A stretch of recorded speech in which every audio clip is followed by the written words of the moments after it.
बिस्मिल्लाहिर्रहमानिर्रहीम। इंशाअल्लाह अनकरीब हम कीमती तरीन 10 दिनों में दाखिल होने वाले हैं।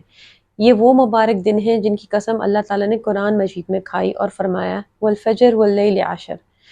ये वो मुबारक आयाम हैं जिनमें की गई नेकियां का अजर रमज़ान के दिनों में की गई नेकियों से ज़्यादा है। अपने लिए टारगेट तय कर लीजिए कि इन मुबारक दिनों को कैसे इबादत में गुजारना है। अपना टाइम टेबल बना लीजिए ताकि ज़हनी तौर से तैयारी हो सके। अल्लाह ताला हमें इन दिनों का भरपूर इस्तेमाल और बेहतरीन इबादत नसीब करे। आमीन सुमा आमीन। अस्सलाम वालेकुम वरहमतुल्लाहि वबरकातुहू। मेरी यूट्यूब फैमिली कैसे हैं आप सब लोग? उम्मीद करती हूँ आप लोग बिल्कुल ठीक ठाक खैरियत से होंगे और पॉजिटिविटी से अपनी ज़िंदगी गुजार रहे होंगे। तो जनाब सुबह सुबह हो रही है और सुबह का आगाज़ जो है वो चाय के बगैर तो हो ही नहीं सकता। मेरे ख्याल से कोई भी ख़वातीन या मुझसे रिलेट करती होंगी कि चाय तो मतलब हर माँ की और हर औरत की ज़रूरत है। इसका बगैर तो दिन का गुजारा दिन स्टार्ट हो ही नहीं सकता। तो अच्छा जब से तो मैंने अपनी जॉब स्टार्ट की है तो मेरा यही रूटीन हो गया कि सुबह मैं चाय या बिस्किट कुछ हल्का फुल्का खा लेती हूँ, फिर उसके बाद जब अपनी जॉब पे जाती हूँ तो फिर वहाँ पर कुछ सैंडविचेस वगैरह खा लेती हूँ। क्योंकि मैंने शुरू से यही रहा है कि डायरेक्ट उठते साथ ही मुझसे नाश्ता नहीं होता, कोई आधे घंटे बाद 1 घंटे बाद ही मैं बैठ के तरीके से जो है ना नाश्ता कर रही होती हूँ। तो खैर ये बहुत गलत आदत है कि उठते साथ चाय तो नहीं पीनी चाहिए। इसके अलावा अगर हम गर्म पानी, नीम गर्म पानी में लीमू और शहद डाल के पिए तो हमारे स्टमक के लिए भी बहुत अच्छा है। जो स्टमक में रात भर खालीपन होता है और गैसेस पैदा होती है और तेजाबियत होती है उसके लिए भी बहुत अच्छा है। ये अमल तो मैं अपने ऊपर तो आजमाती नहीं हूँ, लेकिन ये है कि कोशिश कर रही हूँ आहिस्ता आहिस्ता कि इस वापस रूटीन में आऊँ कि सुबह का जो चाय है उसको ख़त्म करें, मतलब उठते साथ चाय ना पिए। और बल्कि जो है ये जो मैंने आपको अभी एक चीज़ आपसे के साथ शेयर की, एक टिप के निहार मुँह में ख्याल से बहुत सारी औरतों को पता ही होगा कि खाली पेट में नीम गर्म पानी, शहद और नींबू का इस्तेमाल बहुत ही ज़बरदस्त है, बल्कि ये आपकी चर्बी वगैरह भी गलाता है। और चाय जो है वो थोड़ी तेज़ाबियत कर देती है, तो उस एक बड़े नुकसान से भी आपको बचा लेती है। तो बस आज सुबह जो है वो मेरी क्लास है यहाँ पर, आज स्कूल की छुट्टी की गई है क्योंकि आज क्योंकि आपको पता है मैं एक ऑनलाइन डिप्लोमा भी ले रही हूँ यहाँ से, तो उसकी क्लास थी तो मैंने अपने स्कूल में इन्फॉर्म कर दिया था कि आज मैं नहीं आऊँगी। उन्होंने भी ये कह दिया था और उनको भी पता है कि जब ये कोर्स के साथ साथ आपको पे छुट्टी दी जाती है। तो बस यहाँ पर मैं अपनी क्लास लेने लगी हूँ और आज की क्लास जो है ना वो बहुत ही ज़्यादा एक्स्ट्राऑर्डिनरी लंबी हो गई थी। कोई अराउंड 3.5 आवर्स की क्लास थी, तो बैठे बैठे जो है ना कमर ही दुख गई थी, लेकिन क्या करें, कुछ हासिल करने के लिए कुछ तो खोना पड़ता है। और बहुत सारी चीज़ें आपको अपनी ज़िंदगी में जो है सेक्रीफाइस और कुर्बानी करनी पड़ती है आगे बढ़ने के लिए। तो खैर मेरी उन ख़वातीन से एक रिक्वेस्ट है कि अगर आप कभी भी ज़िंदगी में चाहती हैं अपना एजुकेशन स्टार्ट करना, तो एजुकेशन की कोई लिमिट नहीं है। आप कभी भी जो है स्टार्ट कर सकते हैं। ऐसे नहीं है कि अब आपके बच्चे हो गए, बड़े हो गए हैं तो आप पढ़ नहीं सकती हैं। पढ़ाई की कोई उम्र नहीं है। तो आज मैं आपके साथ अपनी एक फ़िश की रेसिपी शेयर कर रही हूँ जो कि एक अरबिक स्टाइल में बनी हुई है। तो उसके लिए आप कोई भी किस्म की फ़िश ले सकते हैं, कोई भी टाइप हो सकती है। इट्स नॉट नेसेसरी कि जो मैंने ली है तो आप ये राउ फिश है, ज़रूरी नहीं कि आप ये वाली ना, आप पॉम्फ्रेट भी ले सकते हैं और बहुत सारी जो आपके पास अवेलेबल है वो भी ले सकते हैं। बेसिक से मसाला है, इसमें जाएगा लाल मिर्च, क्योंकि ये तकरीबन 1.25 किलो के करीब थी तो उसमें 1.5 टेबल स्पून लाल मिर्च गया है, 1 टेबल स्पून इसमें नमक जाएगा, 1/2 टेबल स्पून इसमें हल्दी जाएगा और तकरीबन 1/4 कप जो है वो इसमें नींबू जाएगा और 1 टेबल स्पून भर के इसमें लहसुन जाएगा। इनको हम अच्छी तरीके से मिक्स करके कम से कम भी 24 आवर्स के लिए रहने देंगे। जी हाँ, ऐसा नहीं है कि आप उसको 3 या 4 घंटे के बाद, क्योंकि स्मेल भी होती है थोड़ी फिश में, और मैं आपको यही सजेस्ट करूंगी कि ऐसे 24 आवर्स के लिए मैरिनेट होने के लिए रख दें और आप यकीन करें इसका टेस्ट बहुत ही बेहतरीन हो जाता है। और वैसे भी किसी चीज़ को भी आप अगर 24 आवर्स तक ही मैरिनेट करें तो उसका टेस्ट बहुत ज़्यादा अंदर मतलब बस जाता है गोश्त या चिकन या फिश के अंदर, तभी उसका टेस्ट आता है। वरना 3-4 घंटे में वो बात नहीं आती है जो कि 24 आवर्स मैरिनेशन में होती है। बस आपने ये सारे मसाले और जो भी लीमू है, ये सारा मिक्सचर आपने अच्छी तरीके से इसको जो है वो फिश पे लगा देना है।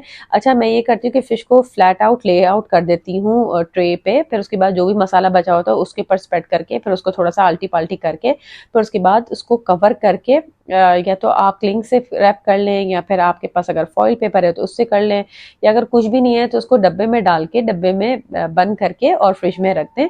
कवर करना इसलिए ज़रूरी क्योंकि फिश है, फिर पूरी फ्रिज में आपकी जो है ना फिश की जो स्मेल है ना वो फैल जाएगी, तो इसे कवर ज़रूर कीजिएगा।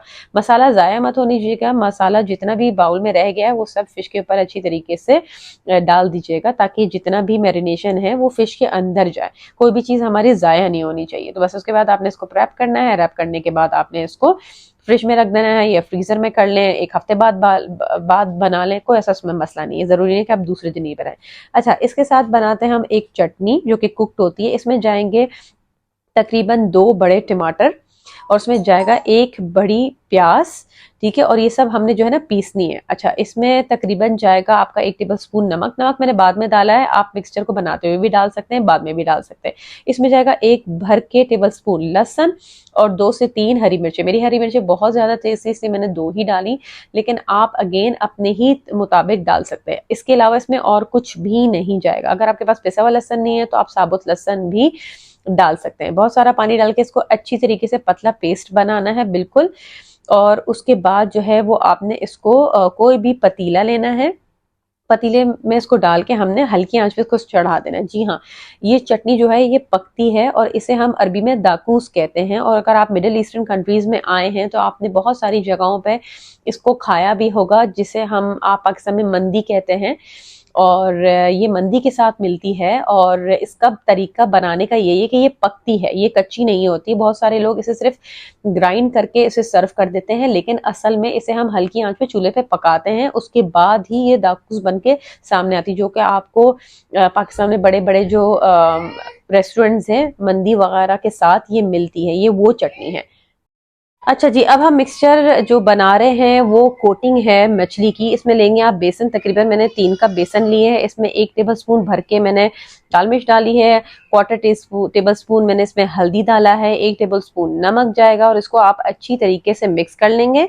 मिक्स करने के बाद ये आपकी रेडी हो गई है। जो फिश है उसके ऊपर की जो कोटिंग होती है वो हम लोग इस बेसन से करते हैं। बहुत सारे लोग अंडा भी लगाते हैं, लेकिन मैंने अंडा नहीं लगाया है और अच्छी खासी ये लेयर जो है वो फिश पे चिपकी ही रहती है। ऐसा नहीं है, बहुत सारे लोग अंडा इसलिए लगाते हैं ताकि वो जो मिक्सचर है ना फ्राई करते हुए निकल जाता है, लेकिन मुझे कोई इस चीज का कभी ऐसा कोई एक्सपीरियंस नहीं हुआ है कि जहां पर मैंने सिर्फ और सिर्फ बेसन की ही कोटिंग की हो and it comes out. It doesn't happen to me, it never happen to me, मेरे साथ कभी ऐसा नहीं हुआ है। तो आप ऐसे ट्राई करके देखिएगा। अच्छा, ये जो हमने दाकूस बनाया, जो चटनी बनाई है टमाटर और प्याज की, वो इस तरीके से हल्की आंच पे पकती रही है। उसके बाद आपने अपनी मछली लेना है, उसको अच्छी तरीके से अपने इस बेसन के मिक्सचर में डिप करना है।